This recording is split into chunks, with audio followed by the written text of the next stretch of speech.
ito guys, meron tayong gustong i-share sa inyo, no? Pero pakinggan nyo muna guys, pansinin nyo muna yung andar ng makina.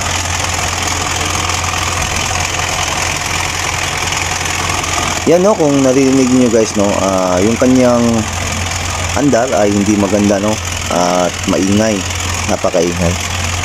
Parang may nagkikiskisan na metal, no. Pagka ganun guys, ang nangyari, lalong-lalo na, no, ito, lalong-lalo na sa mga 4H8 na makina, mga 4HL, 4HG, yung mga ganung makina. Unang-una, ang gagawin natin guys, lalo na pagka hindi naman nag-overheat at okay naman yung kanyang oil pump, ang una-una munang gagawin natin dyan, gaya ng ginawa namin dito, check nyo muna yung kanyang mga valve clearance guys, kung okay lang ba, no.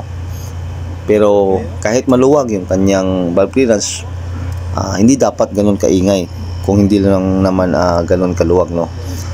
Pagka nangyari yung ganun guys, ay tutumbukin na natin diretso yung kanyang mga timing gears. Kaya ang gagawin natin, bababa natin yung kanyang transmission, pull out natin, no, at pati yung kanyang wheel housing para maka-access tayo sa kanyang mga timing gears. Kasi yun yung nangyari dito guys, no.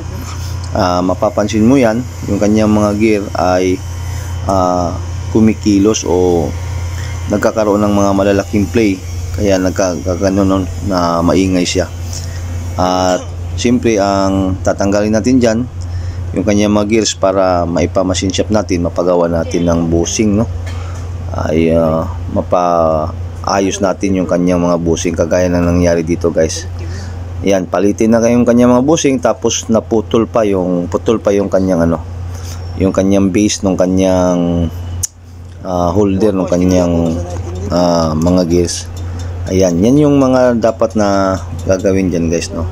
Hanggang dito na lang guys, sana meron kayong nakuha, no.